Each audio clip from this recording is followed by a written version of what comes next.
곳이로되 오직 부르심을 받은 자들에게는 유대인이나 헬라인이나 그리스도는 하나님의 능력이요 하나님의 지혜니라. 아멘. 오늘 또 예배하는 여러분에게 천국의 소원을 주십니다. 삶의 희망을 주십니다. 아멘. 10명의 아들이 있어도 한 아버지를 온전히 잘 봉양을 못할 수 있다. 그러나 한 아버지는 10명의 아들을 넉넉히 돌본다. 그런 말이 있습니다.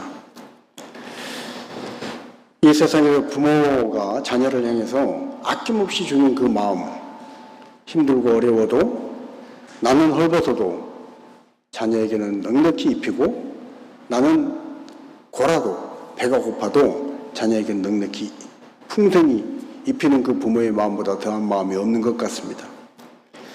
그런가 하면 정말로 내가 사랑하는 사람, 소중히 여기는 사람, 내가 정말로 내 목숨을 주고도 바꿀 만큼 사랑하는 그런 어떤 소중한 사람이 있으면 사람들은 얼마든지 무리수를 둡니다. 힘에 지나도록 그 사람을 위해서 아낌없이 줍니다.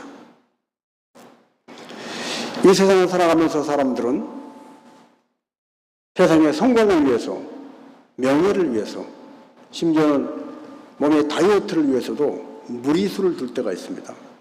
남들이 보기에는 참 보기 좋고 건강한 것 같은데 자신은 다이어트를 해야 되겠다고 과도하게 음식을 먹지 않고 그래서 건강에 해를 끼쳐가면서까지 다이어트를 하는 무리수를 둡니다.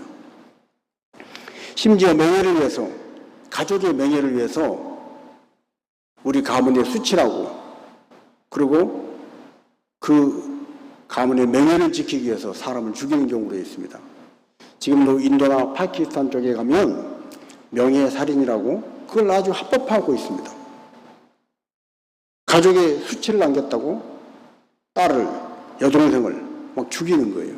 그리고 그거를 아무렇지도 않게 양심의 가책을 느끼지 않는 것입니다. 우리가 보기에는 무리수입니다. 여러분, 이 세상에 있는 그 많은 것들, 명예, 건강, 또 성공, 1등 하기 위해서 사람들은 많은 무리수를 둡니다. 건강을 해쳐가면서 돈 벌기 위해서 밤잠을 자지 않고 무리수를 둡니다. 그런데 이 땅에 있는 그 많은 것들을 위해서 무리수를 둘 뿐 아니라 믿음 있는 사람들은 이 땅에 눈에 보이는 것뿐 아니라 영적인 가치를 위해서도 무리수를 두는 지혜로운 삶을 사는 것입니다.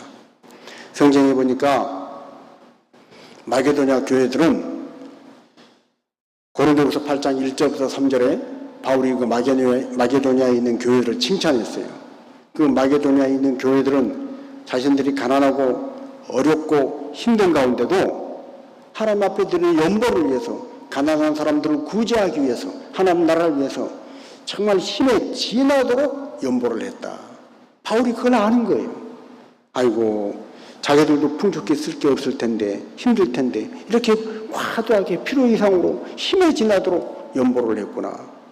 그러면서 고린도후서 8장은 그렇지 못한 다른 사람들, 인색한 사람들, 자기를 위해서는 이렇게 쌓아놓고 하나님을 위해서는 이만큼 드리는 그 사람들에 의해서 인색한 마음으로 하지 말아라. 기쁨으로 드려야, 감사하는 마음으로 드려야 그 하나님이 기뻐 받으시는 것이 된다 하고 바울은 교육하고 있습니다.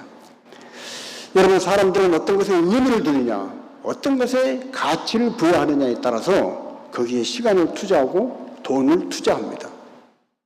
그래서 마태복음 6장 21절에도 내 보물이 있는 그곳에 내 마음도 있느니라 말씀하십니다.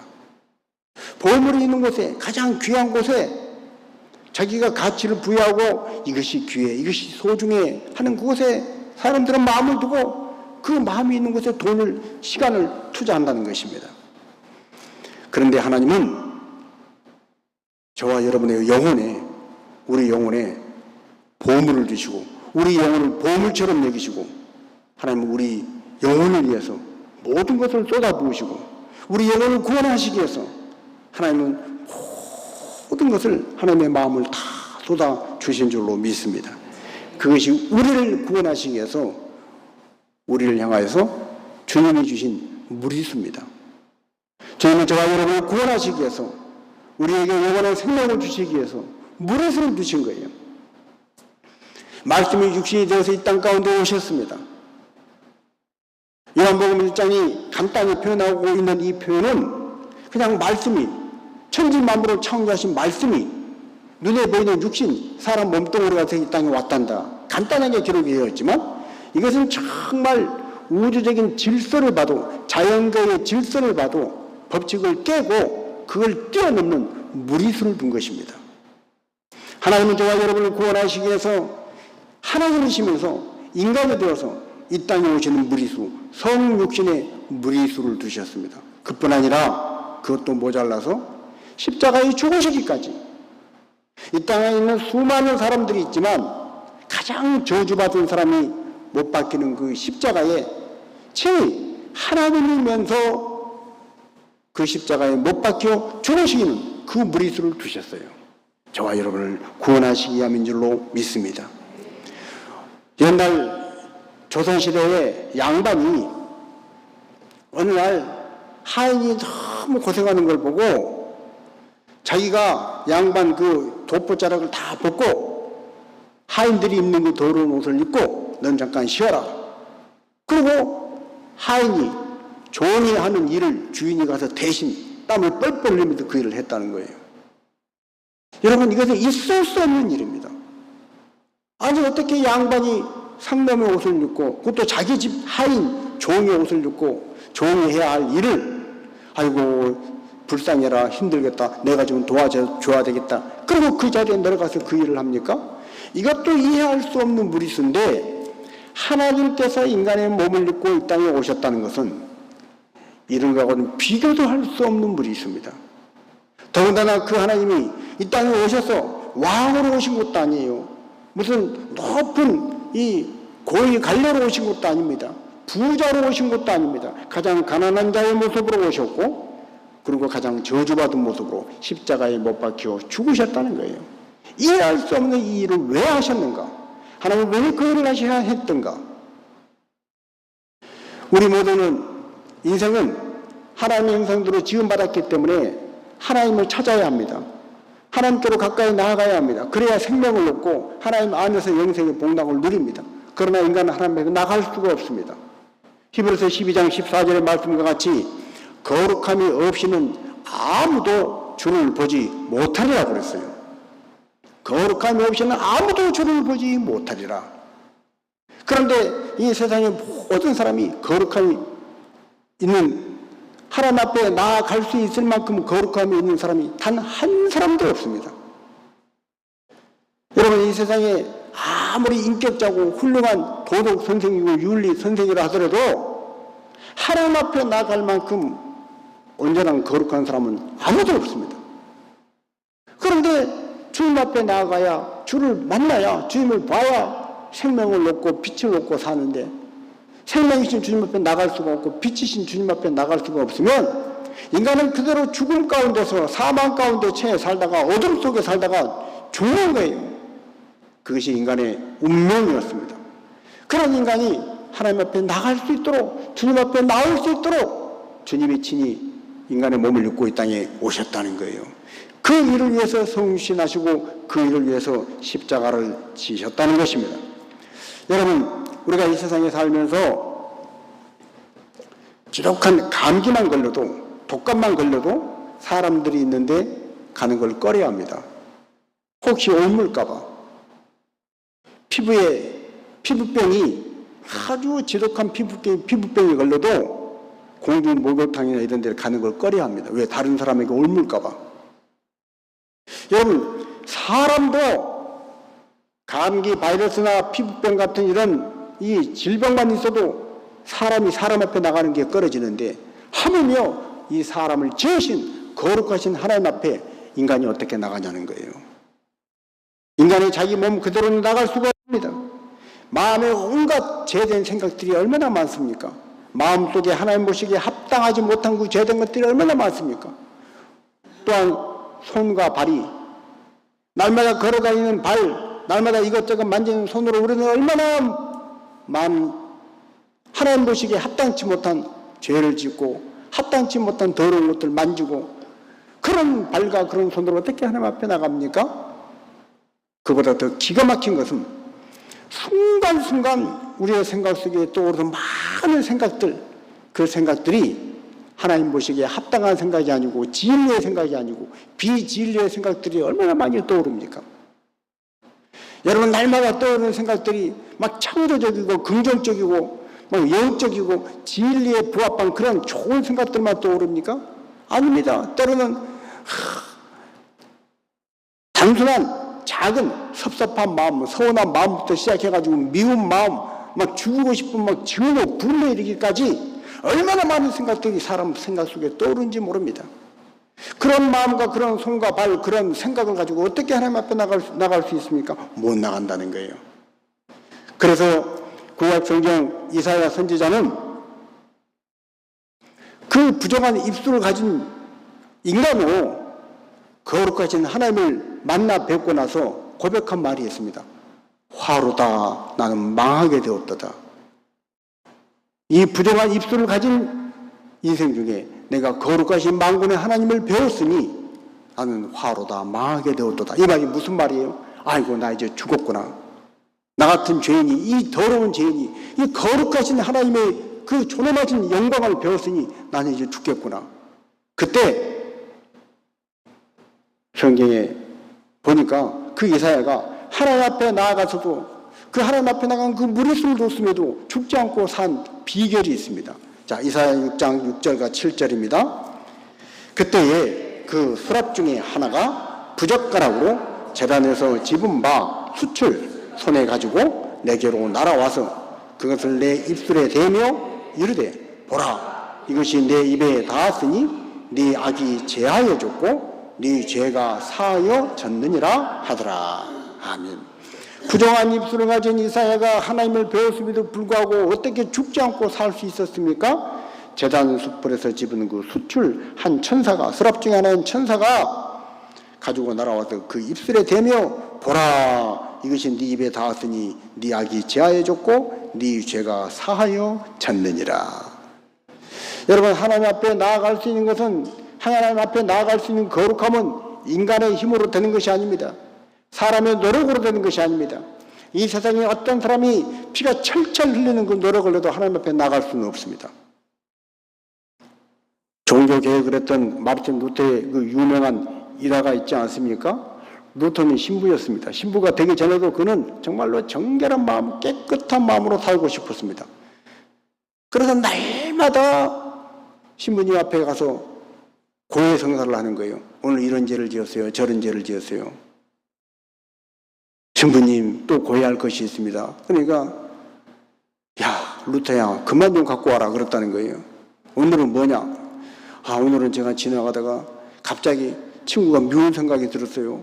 잠깐이지만 미운 생각이 들었는데 그 미운 생각이 잠깐 지나간 것 때문에 마음이 너무 괴로워서 견딜 수가 없어요. 야, 그런 건 안 가지고 가도 된다.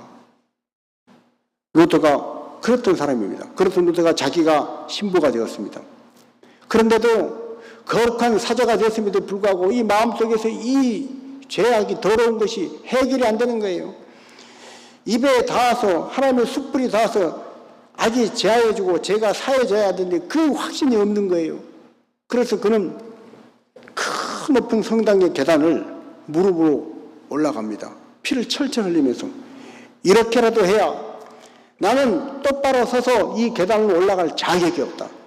하나님이 계신 거룩한 곳에 나는 내가 그냥 투벅투벅 걸어서 올라갈 자격이 없으니 무릎으로 올라가야 되겠다.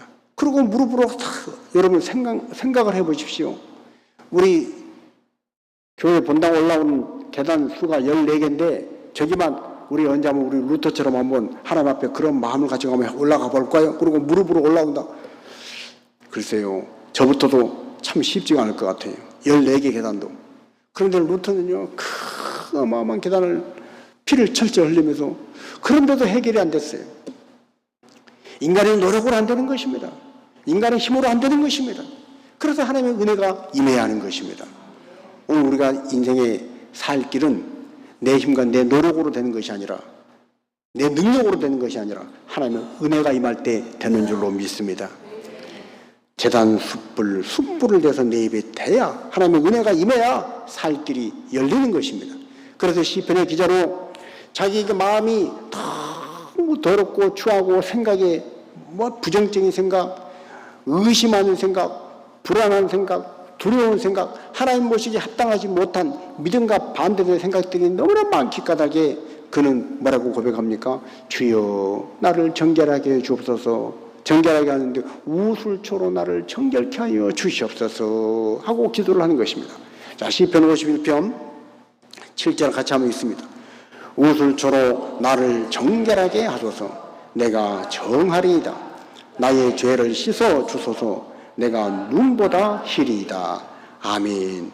우술초라는 것은 우술, 그 소의 무릎을 의미하는 그 우술초.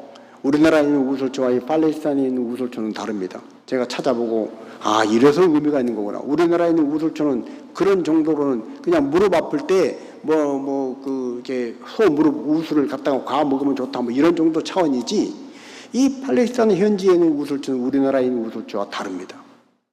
그래서 출애굽기, 레위기, 민수기에 계속해서 우술초로 짐승의 피를 찍어서 바르면 죄가 사해진다는 표현이 많이 나옵니다. 짐승의 피를 찍어서 짐승의 피가 나의 죄를 대신해서 이 짐승의 피를 흘려서 내 죄가 없어졌다. 그 고백을 하는 것이 제사인데, 그 제사를 드릴 때 그 피를 찍어서 제단에 발라야 정결해야 되는데, 이 피를 발리면 그 피비린내가 진동해서 견딜 수가 없어요. 그런데 우술초라고는 이 나무를 꺾어서 그 가지를 가지고 피를 바르면 신기하게 피비린내가 없어지는 거예요. 그래서 이 우술초로 찍어서 피를 발라야 죄가 사해지는 거예요. 시편 기자는 그 고백을 하는 것입니다. 그 우술초로 나를 정결하게 하옵소서. 그러면 내가 정해지는데, 깨끗해지는데, 나의 죄가 씻어서 정해지는데 눈보다 더 희게 될 줄로 믿습니다. 오늘 하나님의 이 은혜가 임해야 우리가 사는 것입니다. 인생을 살아갈 때 마음과 생각 속에 복잡하고 불안하고 의심이 되고 여러 가지 고난으로 인해서 몸이 괴롭고 힘들 때 하나님의 은혜가 임해야 우리의 생각도 마음도 몸도 정결케 되어주고 건강케 되어주고 회복이 된 줄로 믿습니다. 눈에 보이지도 않는 바이러스가 어느 날 내 몸에 들어와서 몸에 열이 나고 몸이 제 기능을 발휘하지 못할 때, 이 컨디션이 다운될 때 우리가 어떻게 그 바이러스를 찾아내요? 아이고, 내 몸속에 지금 이 간 속에 이 바이러스가 들어갔구나. 폐 속에 들어갔구나. 심장 속에 들어가고 이걸 끄집어내야지. 우리의 능력으로 안 됩니다. 근데 눈에 보이지 않는 하나님의 은혜가 임할 때 그 바이러스가 뽑아지는 거예요. 마치 우리가 약을 하나 먹으면, 약을 하나 삼키면 그 약이 들어가서 통증이나 이 염증을 제거하고 소화하는 것이 소화가 되게 하고 하는 기능을 발휘하는 것처럼 하나님의 은혜가 임해야, 약을 먹어야 두통이 없어지고 약을 먹어야 염증이 없어지는 것처럼, 수술을 내고 그런 부분을 째내야 하는 것처럼, 내가 가만히 있는데 내가 그 염증 부분을 내가 뽑아내고, 예를 들어서 치아가 너무 아픈데 아이고 이놈의 치아 좀 뽑아버렸으면 좋겠다. 그러고 가서 내가 아픈 치아를 딱 뽑아내고 새 치아를 집어넣으면 깨끗해지느냐? 우리가 그렇게 못하잖아요. 스스로 못하잖아요. 마찬가지입니다. 우리가 하나님 앞에 나아갈 때도 인간의 힘과 인간의 능력으로는 안 되는 거예요. 인간의 자기 노력으로 안 되는 거예요. 루터가 피를 철철 흘리며 그렇게 해봤지만 안 되는 거예요. 그러나 그랬던 루터에게 하나님의 말씀으로 은혜가 임합니다. 로마서 1장 주석을 읽어갈 때 루터에게 그렇구나, 믿음으로 구원받는구나, 이 말씀이 확 부딪혀 왔을 때, 그때 루터가 나는 구원받았다, 나는 죄사함 받았다, 확신을 누리고 평안을 누리게 되는 것처럼 어느 날 하나님의 은혜가 내게 임해야 이 모든 추하고 더러운 것들이 해결이 되어지고 우리는 하나님 앞에 나아갈 수가 있는 것입니다. 그래서 우리는 제단 숯불이 내 입술에 와닿고 우술초로 피를 찍어서 내게 발라서 하나님의 은혜로 예수님이 십자가에 대신 흘리신 그 보혈의 피로 나의 머리 끝에서 발끝까지 모든 영혼육이 적셔져야 우리는 정결하게 되고 하나님 앞에 나아갈 수가 있는 것입니다. 이것이 바로 십자가의 도입니다. 십자가의 도. 하나님의 아들이 이 땅에 오셨다. 이 땅에 오셔서 인간의 몸을 입고 이 땅에 오실 뿐 아니라 십자가에 못 박혀 죽으셨다. 그런 무릇을 든 이유가 뭔지 아냐? 너희를 구원하시기 위함이다. 인간을 구원하시기 위해서 하나님이 그런 무릇을 두셨다. 이것을 믿어라, 받아들여라. 그러면 너희도 구원받는다. 이것이 십자가의 도입니다. 그러나 세상 사람들은 뭐라 그래요? 그 십자가의 도를 미련하다 그래요. 자, 우리 오늘 고린도전서 1장 18절 한번 찾아봅니다.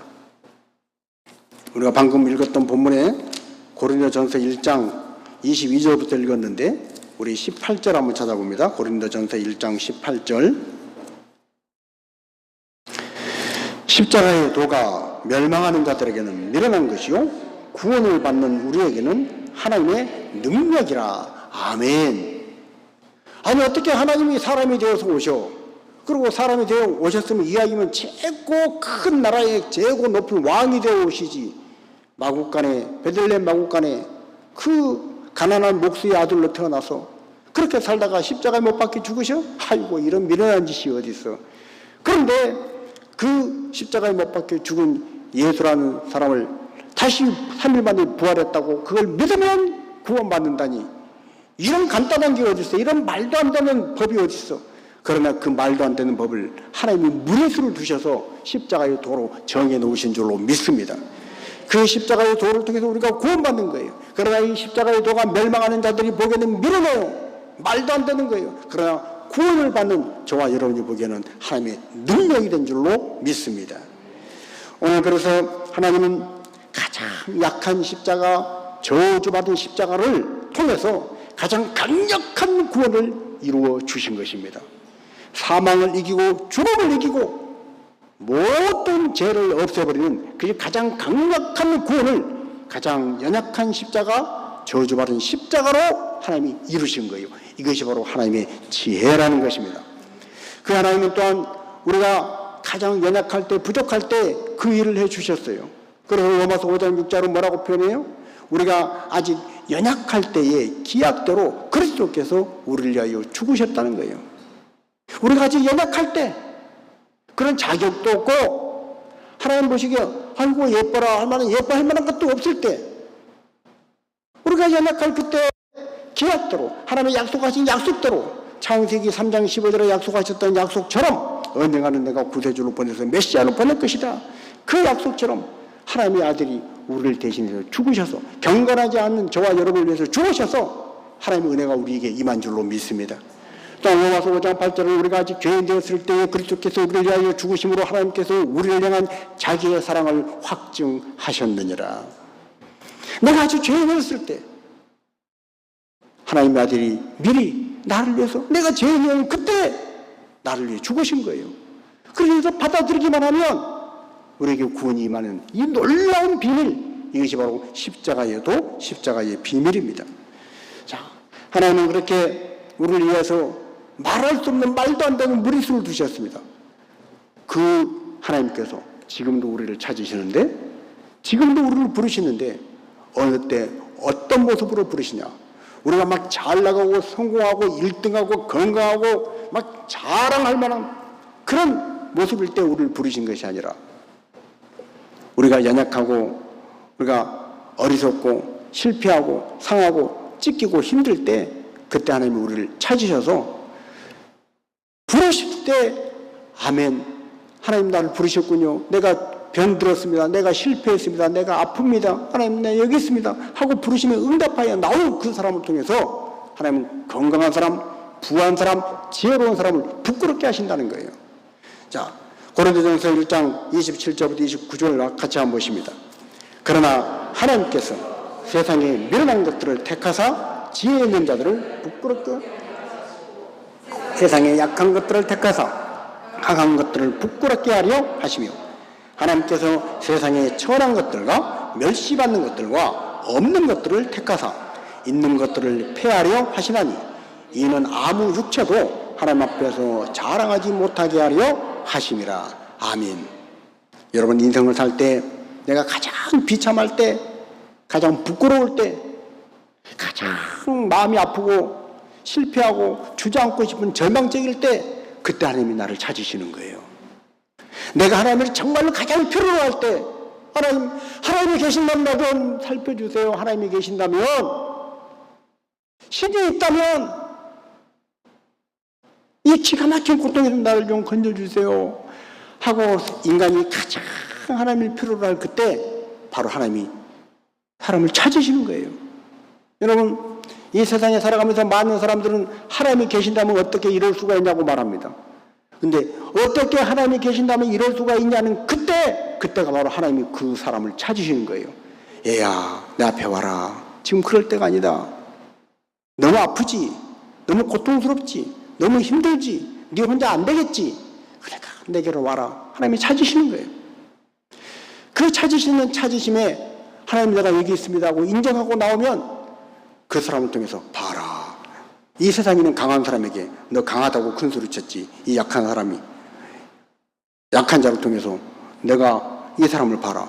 그러면 강한 사람이 부끄러움을 느끼는 거예요. 세상에 지혜롭다고 큰 소리 쳤던 사람이 어리석은 사람이 하나님의 부르심을 받고 왔을 때, 택하심을 받았을 때 그 지혜로운 사람이 부끄러움을 당하는 거예요.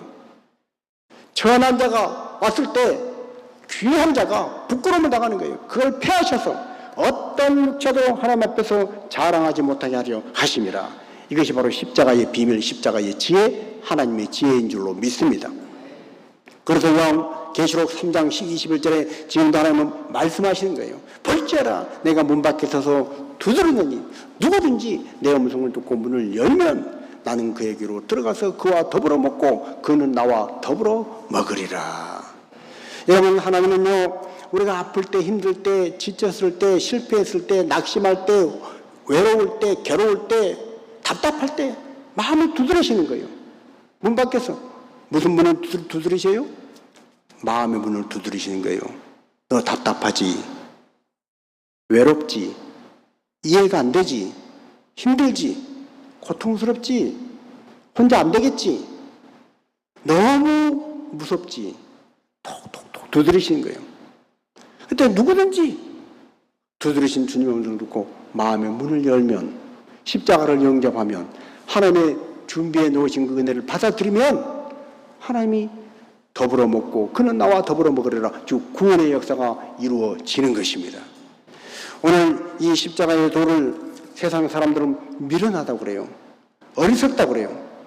그래서 사람들은 그 길을 따르지 않습니다. 그런데요, 세상 사람들이 자랑하는 그 세상 똑똑하다고 하는 그 세상의 지혜로 하나님의 이 구원의 비밀을 알 수 있느냐? 모르는 거예요. 사탄도, 그 머리 좋다고 하는 사탄도 하나님의 십자가의 도는 미리 알지를 못했습니다. 그래서 영광의 주님을, 예수님을 십자가에 못 박아버린 거예요. 그리고 사탄은 예수를 십자가에 못 박아버렸으니 이제 다 끝났다. 이게 우리가 이겼다.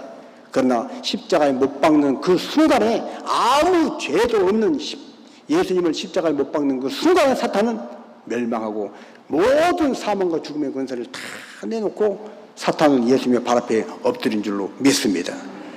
자, 우리 21절 같이 한번 읽습니다. 고린도전서 1장 21절. 하나님의 지혜에 있어서는 이 세상이 자기 지혜로 하나님을 알지 못함으로 하나님께서 전도에 미련한 것으로 믿는 자들을 구원하시기를 기뻐하셨도다. 아멘. 여러분, 이 세상에 있는 지혜로는요, 하나님을 알 수가 없습니다. 이 세상에 있는 의료기계, 엑스레이, MRI, CT 촬영한다고 하나님에 대한 증거가 어떻게 나와요?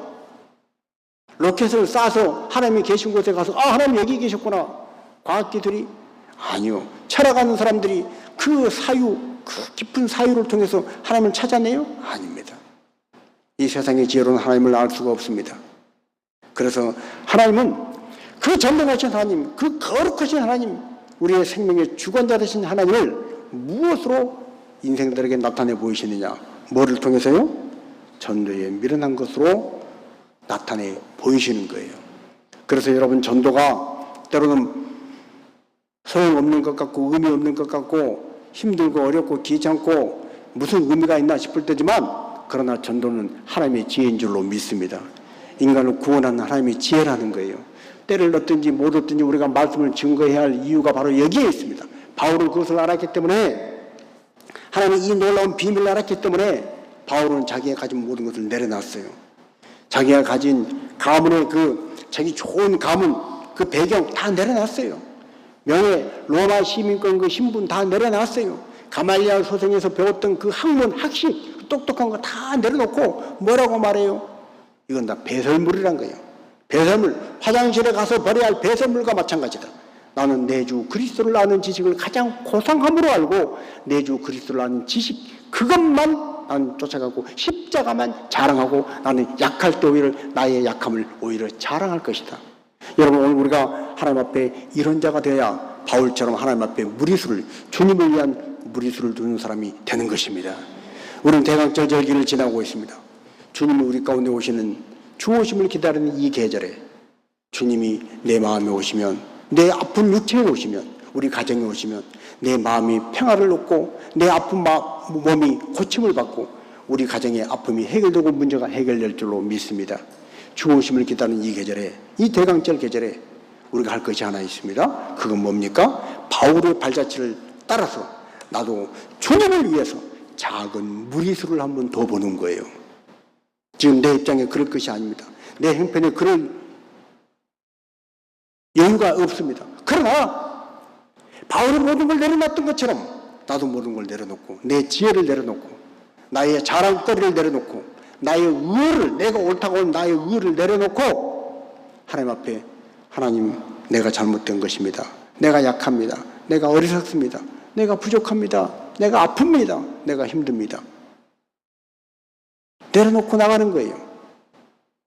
그 내려놓음이 옆에 사람이 올 때 무리수를 둘 만큼 힘에 지나도록, 마게도냐 교회들이 그렇게 했던 것처럼 힘에 지나도록 내려놓을 때 하나님의 놀라운 은혜가 임하는 것입니다. 여러분, 적당히 해서 되는 것이 아니에요. 대강절 절기에 하나님이 오셔서 은혜를 주시면 개인도 가정도 복을 받는다더라, 문제가 해결된다더라, 하나님이 기도에 응답을 주신다더라, 하나님의 은혜가 임하면 해결된다더라. 많은 간증이 있지만 좋겠다, 나도 하나님 만나서 나도 기도 응답받고 나도 믿음이 좀 자랐으면 좋겠다. 적당히 대충 해서 되는 것이 아닙니다. 주님은 우리를 위해서 이 땅에 오시는 무리수를 두셨는데, 십자가를 지시는 그 말도 안 되는, 이해 안 되는 무리수를 두셨는데, 바울도 자기 인생의 그 대단한 모든 것들을 다 배설물로 버리고 오직 주님을 위해서, 복음을 위해서 나는 무리수를 뒀는데 우리는 대충 하면서도 그 은혜가 임하기를 바라요.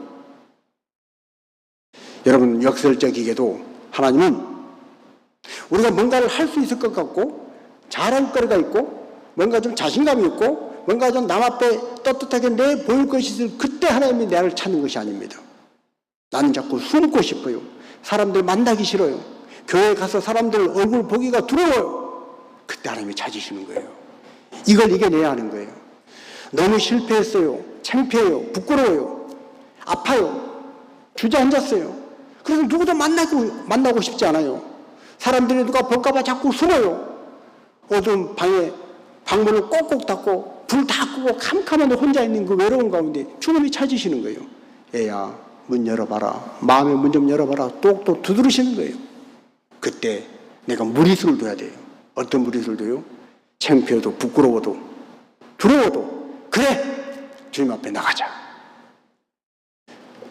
나의 의로운 거, 나의 자랑거리, 사람들 앞에 모든 평가 다 내려놓고, 바울은 그 대단한 걸 내려놨는데 내가 내려놓은 건 뭐 이까짓 거, 이 자존심, 이 정도 체면, 이건 내가 못 내려놓겠어. 그러고 내려놓고 하나님 앞에 나올 때 구원의 역사가 일어나는 것입니다.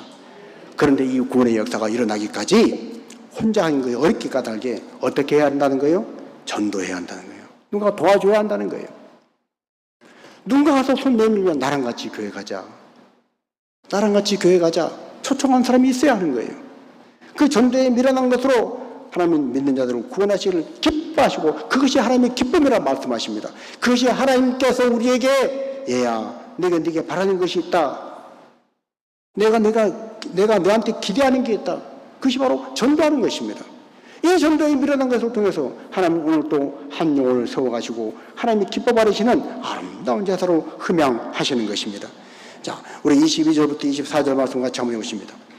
유대인은 표적을 구하고 헬라인은 지혜를 찾으나 우리는 십자가에 못 박힌 그리스도를 전하니 유대인에게는 거리끼는 것이요 이방인에게는 미련한 것이고 다른 자들에게는 유대인이나 헬라인이나 그리스도는 하나님의 능력이요 하나님의 지혜니라. 아멘. 여러분, 우리가 전하는 건 뭐예요? 십자가에 못 박힌 그리스도예요. 유대인들은 표적을 구해요. 표적. 헬라인들은 지혜를 구해요. 뭔가 고상한 거, 뭔가 좀 확실한 거, 뭔가 좀 분명한 거, 뭔가 좀 막 매력적인 거, 그런 걸 구해요. 그러면 교회 나오겠다고 그래요. 그래서 우리는 착각합니다. 뭔가 대단한 걸 줘야 교회 나오지 않겠나. 뭔가 좀 저 사람을 막 확 마음을 끌어당길 수 있는 매력적인 게 있어야 교회 나오지 않겠나. 성경 뭐라고 말씀하시는 거예요? 십자가에 못 박히신 그리스도. 그리스도를 전하라는 거예요. 세상 사람들이 밀어나다고 하는 것, 유대인들이 꺼리는 것, 헬라인들이 밀어나다고 하는 것, 그 십자가를 전할 때 그때 구원의 역사가 일어나는 것입니다. 유대인들이 꺼리고 이방인들이 밀어나는 것이로되 오직 부르심을 받은 자들에게는 유대인이 됐건 헬라인이 됐건 그리스도는 하나님의 능력이 된 줄로 믿습니다. 부르심을 받은 자, 하나님은 지금도 부르십니다. 마음이 상한 자, 외로운 자, 인생에 실패했다고 느끼는 자, 인생에 의미 없다고 무의미했다고 헛살았다고 생각하는 사람, 사람들이 다 나를 몰라준다고 무시한다고 생각하는 사람, 나는 불행하다고 생각하는 사람, 그 모든 사람을 부르시는 거예요. 그런데요, 그 외로움, 실패, 상처, 아픔, 두려움, 이것들이 하나님이 부르시는 기회고, 그것을 통해서 하나님이 부르실 때 내가 그걸 인정하고 바울처럼 작은 무릇을 두는 거예요. 하나님 그렇습니다. 내가 가장 실패자입니다. 내가 가장 아픈 자고 내가 가장 어리석은 자입니다. 내가 그거 인정할게요. 내 자존심이고 뭐가 아무것도 없습니다. 내가 인정하고 하나님 앞에 나갑니다. 그럴 때 그런 사람들을 통해서 하나님은요, 이 세상에 지혜 있는 자, 강한 자, 귀한 자, 자기 자랑하는 자를 다 패하고 부끄럽게 하시고, 작다고 어리석다고 아프다고 부족하다고 인정한 이 사람을 높이 세우셔서 하나님이 기뻐하시고 하나님이 영광 받으시는 거예요. 그래서 그리스도는요, 하나님의 능력입니다. 그리스도는 하나님의 지혜인 것입니다. 오늘 이 대강절에 우리가 이 하나님의 지혜요 하나님의 능력인 그리스도를 전하고 알려주면서 주오심을 기다리는 이 대강절에 우리도 바울과 같이 작은 무리수를 둘 수 있는 주님의 사람들이 되시기를 주님의 이름으로 축복합니다.